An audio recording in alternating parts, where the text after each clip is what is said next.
the visible, if it does attain this level of real aesthetic quality, it draws you through it toward the invisible source of all beauty, toward the pure form, if you want, who is God.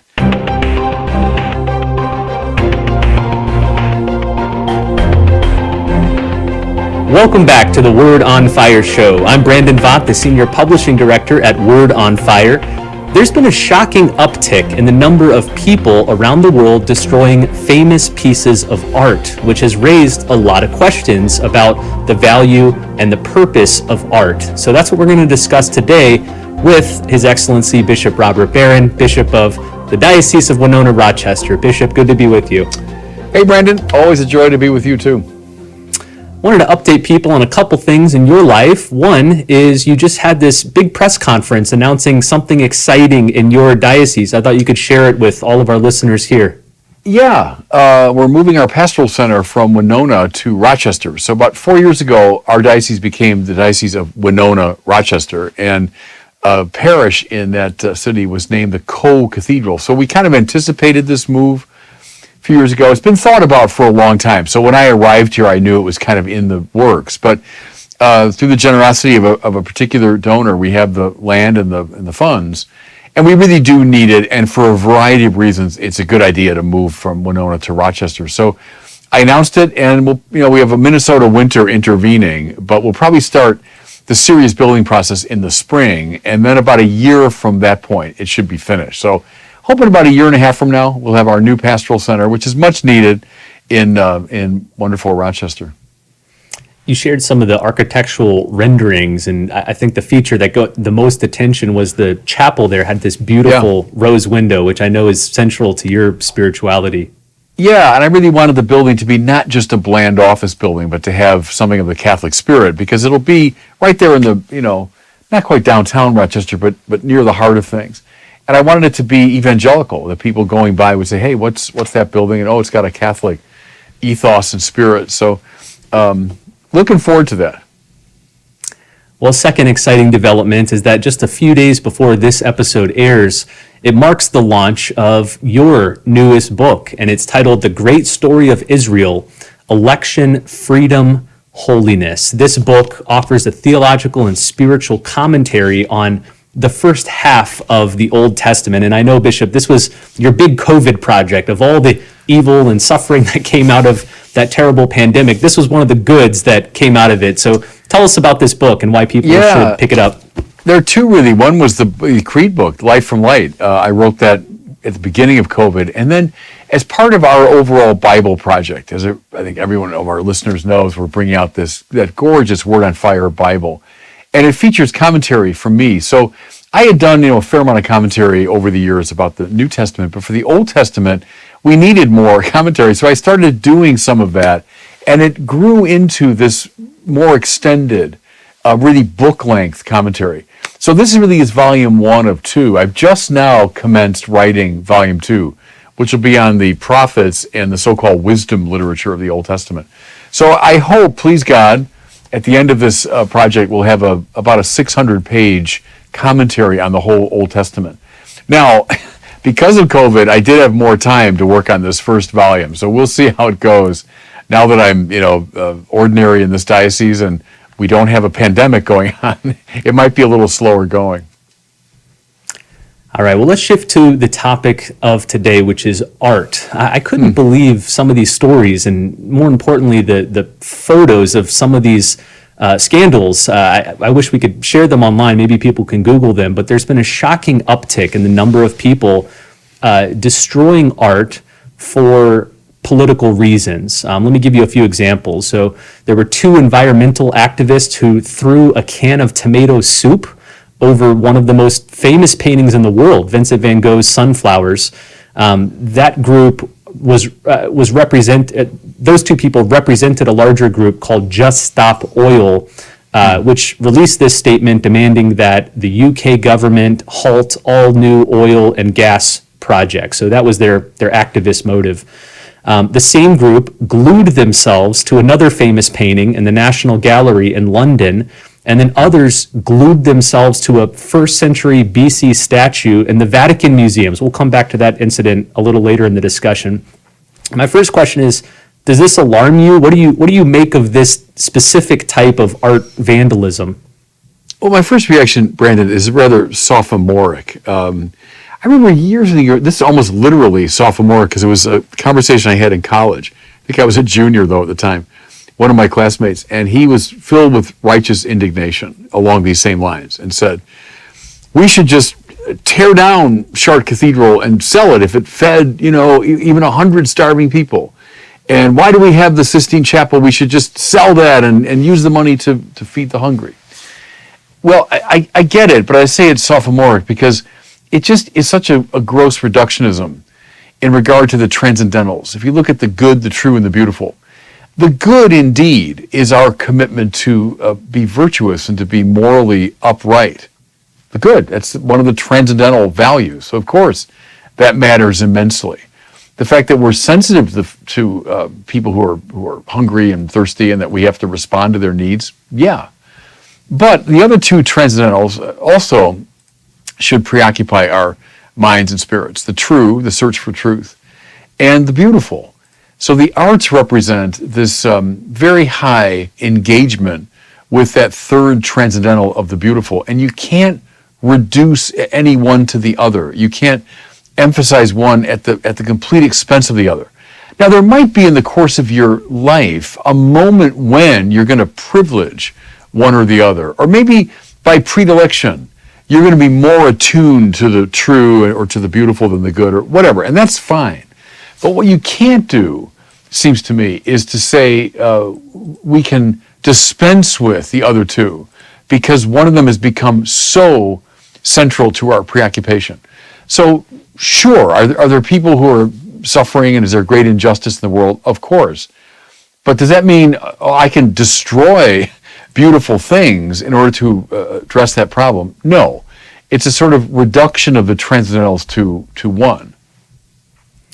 One thing that struck me was that rather than making rational arguments in support of their cause, something that you and I have championed for years on this podcast, instead they engage in what might be described as performative or transgressive art. They themselves are performing art by destroying art. I just find that both ironic but interesting. Yeah, it's, shock value, and as you say, kind of a transgressive move, to get people's attention. But the reductionism of it is just too dangerous. And I just think, Brandon, I go back to Malcolm Miller, the man who used to give tours at Chartres Cathedral. And maybe I've cited him before on this show, but he gave a talk I heard one time about reform in the church. And he said, sure, ecclesia semper reformanda. The church must always be reformed because the church is always falling off from its ideal. So, of course, there's a reforming spirit. So he said, I affirm that.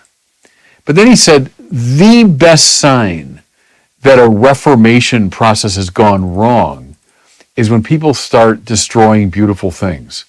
And that always struck me as just dead right. Whenever this sort of iconoclasm breaks out, like let's start destroying beautiful things in the name of whatever, in the name of, honoring God's transcendence, or in the name of the poor, or in the name of, raising consciousness, something has gone wrong. And that transgressive move ought not to be applauded. I like that insight. I think it's right. I was recently speaking about some of these stories with Father Steve Grunow, our CEO at Word on Fire, and he said something very profound right along the lines that you just quoted. Here's what Father Steve said. He said, there should be a warning signal that goes off whenever people start attacking beautiful things. Yeah. Whenever there's iconoclasm, there's anti-humanism. And whenever there's anti-humanism, there's anti-God. Is that how you see the trajectory? Yeah, I wish Father Steve would write more because you're right. He always has great insights, and he and I talk all the time, and he has this kind of Lincoln-esque quality. He tends to speak that way, like in these lapidary phrases, and that's very well formulated. Because right, the beautiful is tied to the human. It's something that's distinctive to us, and the human is tied to God because it's God who gives us our dignity as human beings. And so when you start unraveling those connections, when you say, well, the beautiful doesn't matter, well, then right on the tail of that comes an anti-humanism. Well, then human beings don't really matter. And then if they don't really matter, well, then, God shouldn't be in the picture because we matter because of God. And so, yeah, I think that integrated view begins to unravel rapidly. And the way into that unraveling is to start wrecking beautiful things. I think, Brandon, go back to the early days of like John Damascene in the 7th and 8th centuries, the iconoclast controversy. That's when the church really engages this for the first time, when there were literally smashers of icons. That's what iconoclast means. Then the Reformation, the 16th century, there was another iconoclastic outbreak. And it was terrible. You can see the effects of it still in Europe and some of the great churches. You see it in our country where there are many Protestant churches that are just kind of empty spaces. They didn't so much smash the icons, but they just sort of then ignored the iconic. But another one, to be frank, is in my own lifetime, after Vatican II. Not because of Vatican II, but after Vatican II in our country, there was a real iconoclastic outbreak. And Ecclesia Semper Reformanda, but it's gone wrong when people start destroying beautiful things. So yeah, it's a very disturbing sign, you might say, within the culture. It's a disturbance in the force, as Obi-Wan Kenobi would say, right? But it's a disturbance in that integration that Father Steve was talking about. Why does it seem that, along with Gnosticism, which is this heresy that's haunted us for the last 1900, 2000 years, iconoclasm seems to be another one of those dangers that just doesn't go away. It can't be defeated. It just lingers up and down the centuries. Yeah, it's a very interesting question, and there's not an easy answer. But I think one angle, and I've read some psychologists talk about this, there's, in the presence of the beautiful, there's awe and appreciation, right, when we're at our best. But at some level, too, there can be a resentment of it. Like, well, I can't do that. Or, who are these people that are spending all this money to make these things? And there's something about the beautiful that can raise the hackles in us. And we say, well, I don't know, I find that offensive, and sort of reversion to the least common denominator. So maybe, like, even in the name of equality, if you're standing in the presence of Michelangelo's David, which I have, or the Pietà, who is this man that was able to do this? I mean, how do you even explain that? And might it stir up a resentment? Or who are these, aristocrats who have the money to afford this kind of thing? And, what about the common people? So there's that instinct toward egalitarianism, or a certain anti-elitist instinct that I think can feed this animosity toward the arts sometimes. Another thing that struck me about these stories of people destroying art with political motives is that I think everybody would agree, we should protect the environment, we should care about global justice and all those things. But the language they use elevates those concerns above everything else. I want to read you a quote here from one of the young women who glued herself to the sculpture of Laocoon and his sons at the Vatican Museums. Again, 1st century BC statue that is a priceless artifact. And this lady glues herself to it. Here's what she says: "There will be no open museums, no art, no beauty in a world plagued by the climate and ecological emergency. Drought, floods, fires, pollution, scarcity of resources will take over if radical choices are not made in this regard." And I think what struck me was the apocalyptic, almost religious type of language used by these activists. Yeah, and notice that's a beautiful example of what we're talking about, of the gross radical reductionism involved there. Because there are moral outrages, everything else has to cede. Well, when won't there be moral outrages? So let's say we solve the climate problem, or we solve world hunger, or whatever the problem is. Trust me, there'll be another set of problems coming along in the next generation. And so you say there'll be no art, there'll be no beauty, there'll be no cathedrals, no museums. Well, that means there will never be any of these things, because there will always be these issues. Which then leads to your second point, really, about what I call the immanentizing of the eschatological. If ultimacy, we expect ultimacy to be achieved here, Well, then we use rhetoric like that. It all comes down to our decisions to make things better in this world. But if you say, as the great religious traditions do, that our real eschatological fulfillment is not in this world, and in fact, this world will always be marked. As the Lord himself said, the poor you will always have with you, meaning there'll always be something flawed and imperfect about this world and our capacity to address its problems. And the eschaton that we hope for is not within this temporal framework. It's beyond space and time. It's a heavenly eschaton. So when you immanentize the eschatological, you'll get rhetoric like that. And she sounds to me very much like Puritans of most ages, even of a religious stripe. It has that sense of absolute rigor and ultimacy. My way or the highway, it must be this or everything will collapse.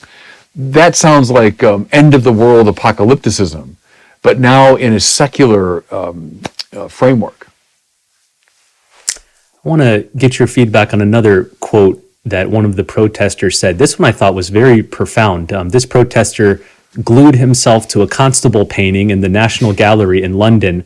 And here's what he shouted to everyone watching. When billions of people are in pain and suffering, what use is art?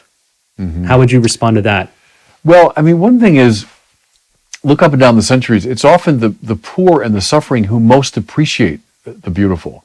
Think of the poor who contributed massively to the building of the great medieval cathedrals. They wouldn't have happened without the sponsorship of kings and dukes and lords and all that, but they were largely built by very poor, ordinary people who were undoubtedly suffering immensely, and they felt a tremendous connection to these great works of art and wanted them. They knew they wouldn't have articulated it this way, but they knew in their bones the connection between the transcendentals, that the beautiful matters. Or I think of Reynold Hillenbrand, who, the rector of Mundelein Seminary in the 40s, leader in the liturgical movement, kind of a hero to me. And he said the poor need beauty as much as they need food and drink. And here's a guy who was, massively concerned about social justice, great friend of Dorothy Day and, all that. But at the same time, listen again to that. The poor need beauty as much as they need food and drink. And so don't drive wedges. Don't play this either or game with it. Now, let me add something, Brandon, because whenever this discussion comes up, I think of this. So yes, the three transcendentals, mutually implicative. We shouldn't play reductionistic games and one off the other. But I will say this, because these people, I want to give them the best spin. They are speaking out of a certain conviction that Dietrich von Hildebrand talks about. Namely, if you look at the three transcendentals, right, the good, the true, and the beautiful. Let's say a young person, for economic reasons or reasons of his family or whatever, is not able to achieve the truth the way he could have or should have. Never got a good education, never had access to books, never talked to smart people, and so his capacity for the true was truncated, right? Let's say that the same young person never achieved anything in the aesthetic realm, was never taught what makes something beautiful, never was brought to Gothic churches or to great paintings, and so the aesthetic side of his life was stymied, right? In those two cases, von Hildebrand said, we'd say, it's tragic, that's terrible, that's unfortunate, of course. But let's say this same person never achieved the good, never was morally upright, never loved his neighbor, never acted according to virtue and justice. We wouldn't just say, yeah, boy, that's really regrettable. We'd say that is abominable. That's horrific. That's something we would cry to heaven about. And his point, I think, is yes, the three transcendentals, yes, mutual implication, but there is a kind of primacy to the good. There's a kind of primacy to moral achievement and moral excellence. And that if you are forced to choose, you probably would choose the good as the road you should walk. So I'm gonna go a little bit down that road with some of these folks and give them as much credit as I can, that they are seized by this very strong sense of the moral imperative. We should be. And it does, if von Hildebrand is right, it does have a kind of primacy. Call it like a primus inter pares sort of primacy. It's a maybe first among equals, belongs to the moral dimension.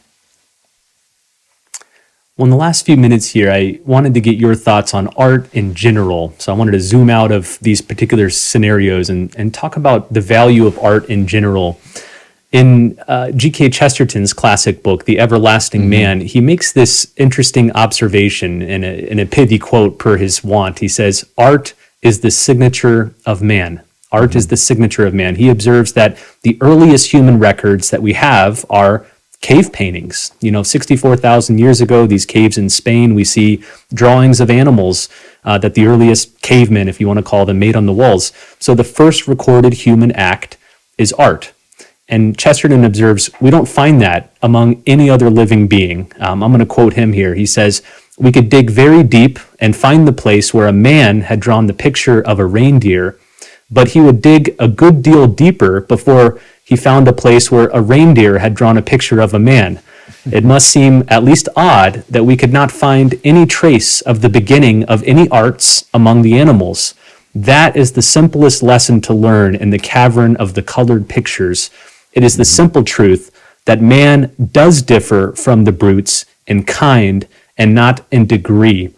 What do you make of that observation that art is the signature of man? Yeah, it's right. And Chesterton there joins a group of philosophers and thinkers over the centuries who try to put their finger on what's distinctive to human beings. So Aristotle, we're the zoon logikon, we're the animal that has speech, or that got rendered in Latin as the rational animal, that we have capacity for rational thought. Karl Marx said the man is the productive animal. So you've got all kinds of different definitions. But Chesterton, who was an artist himself, trained as an artist first, writes, of course, in a very artistic way. He's not a rationalistic writer. He's a much more artistic writer. What I would say is the capacity to appreciate the beautiful and to produce the truly beautiful is unique to human beings because it's tied to intellection. See, I'd bring Aristotle and Aquinas and Chesterton together because art is not like just making pretty pictures. It's, remember, as we've said, integritas, consonantia, claritas. It's wholeness, harmony, and radiance. And part of what you're producing when you make something really beautiful is that concordance of parts that make up an integrated whole. And that integrated whole then becomes radiant. There's the claritas. And the radiance is, as Jacques Maritain said, the radiance of form. It's the radiance of structured, harmonic intelligibility. Well, see, animals aren't capable of that. That's his point. But human beings, the rational animal, because we have this, we have a capacity to intuit essences or forms. That's why we can create something beautiful. Because the form, when it's appreciated intellectually, that's understanding intelligibility. But when the splendor of form is appreciated, that's the beautiful. So we can see it, and then we can produce it. If you're gifted enough, you can produce your own splendor formae, the splendor of form. So I would tie all that together, right? The man is the rational animal, and therefore he's the artistic animal. Well, as we close, let me ask you one final question. What's special about a Christian understanding of art? How does the incarnation affect our relationship to art? Well, that's just it, right? Because as Paul said, Christ is the icon of the invisible God. So he's the visible representation of the invisible God. The play between the visible and the invisible is very interesting in the arts because the visible, if it does attain this level of real aesthetic quality, it draws you through it toward the invisible source of all beauty, toward the pure form, if you want, who is God, the pure intelligibility, which is the divine intelligibility. So the incarnation is God making an icon of himself, so that through the visibility of Christ's humanity, we can see the invisibility of God. That is the ground of all properly Christian art, has that same basic inspiration. That even in the simplest work of art, I should be able to intuit something of the invisible beauty of God.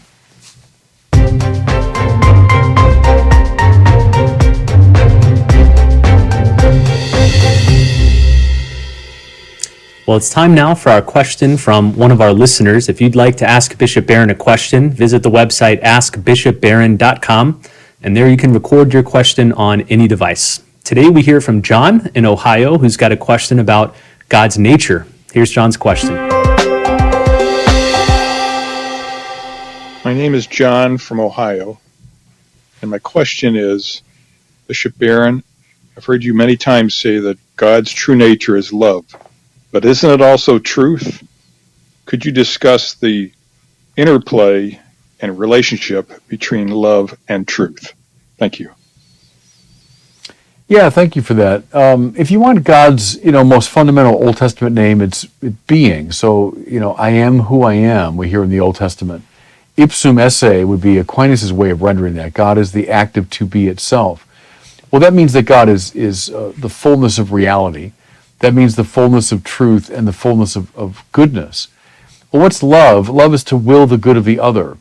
And so God wills his own good. Now, what that means is not that God's missing something, but his will rests in the goodness that he is. His will enjoys the beauty and goodness that he is. And thus you see in God, therefore, truth and goodness come together. So that's why the divine love is certainly correlated to the divine truth. What God is loving is his own goodness, which is the same as his truth, if that makes sense. So all that really comes together in the divine manner of being. Well, as we wrap up our discussion today, I want to remind you one more time to pick up your copy of Bishop Barron's newest book. Again, it's titled The Great Story of Israel.